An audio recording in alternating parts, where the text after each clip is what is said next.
Саламатсыздарбы, урматтуу кесиптештер, сүйүктүү биздин окуучулар, ардактуу ата энелер, баарыңыздардын кутмандуу күнүңүздөр менен.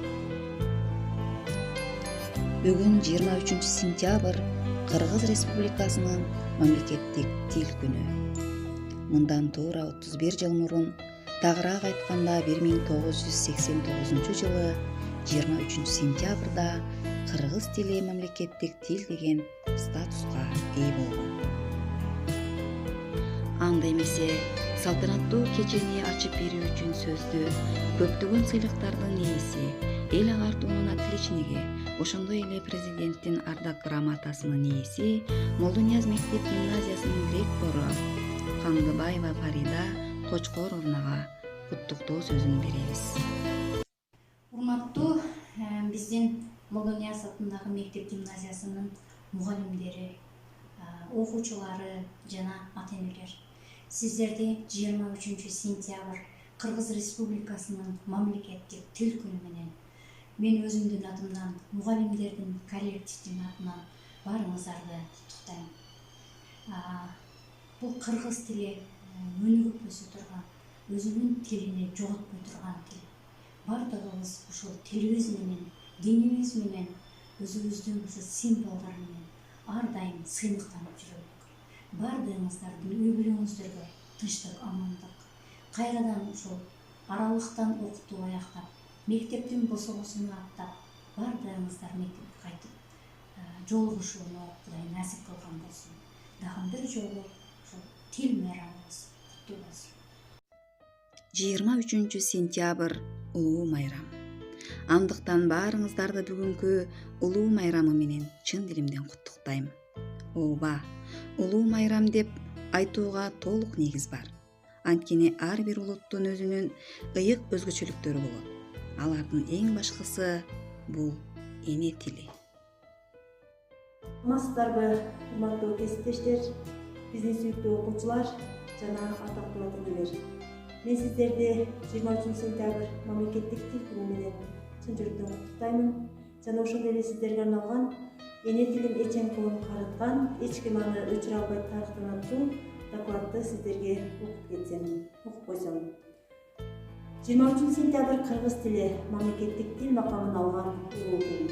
Мындан туура 31 жыл мурун, тактап айтканда 1989 жылы 23 сентябрда Кыргыз СССРинин Жогорку Совети кыргыз СССРинин мамлекеттик тили жөнүндө мыйзамын кабыл алып, андан соң кыргыз тилине мамлекеттик тил макамын берген.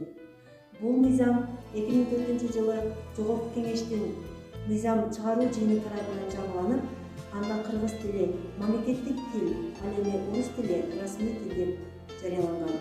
Мына ошол күндөн бери 23 сентябрь кыргыз тили майрамы катары белгиленип келет. Бул күнү билим берүү мекемелеринде кыргыз тили боюнча ар кандай сынактар уюштурулуп, концерттик программалар менен коштолот. Мамлекеттик тилди окутуу үчүн мамлекеттик идеология керек. Айтылуу Манас бабабыз жана замкар жазуучубуз Чыңгыз Айтматов сүйлөгөн кыргыз тилибизди урпактан урпакка татыктуу өткөрүп берүү биздин милдетибиз. Кыргыз тилибизди дайыма биз сактайлы. Эне тилим эчен кылым каарыткан, эч ким аны өчүрө албайт тарыхтан. Тил жаралып, көкө теңир таңынан, адамзаттын дөөлөтүнө буйруган, адам деген түп оозунан элимдин, кыргыз тили аяланга жаңырган.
Кыргызым, ойлончу, эсти жебе.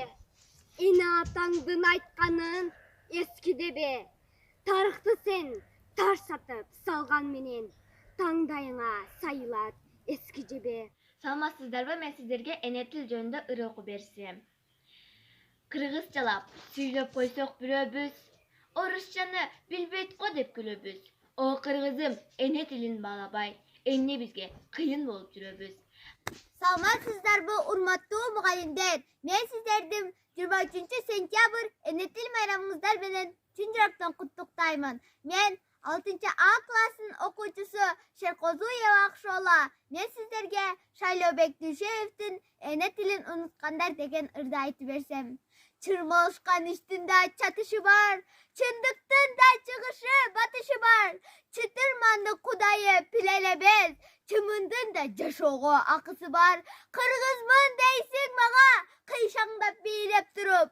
Кыргызмын дейсиң мага, кыргызча араң сүйлөп туруп. Кыргыз эмес, кыргызды жыдыткандар, кылым кезген тарыхын унуткандар. Кыргыз эмес, кыйшайтып калпа кийип, кадыр баркын калкыны куруткандар.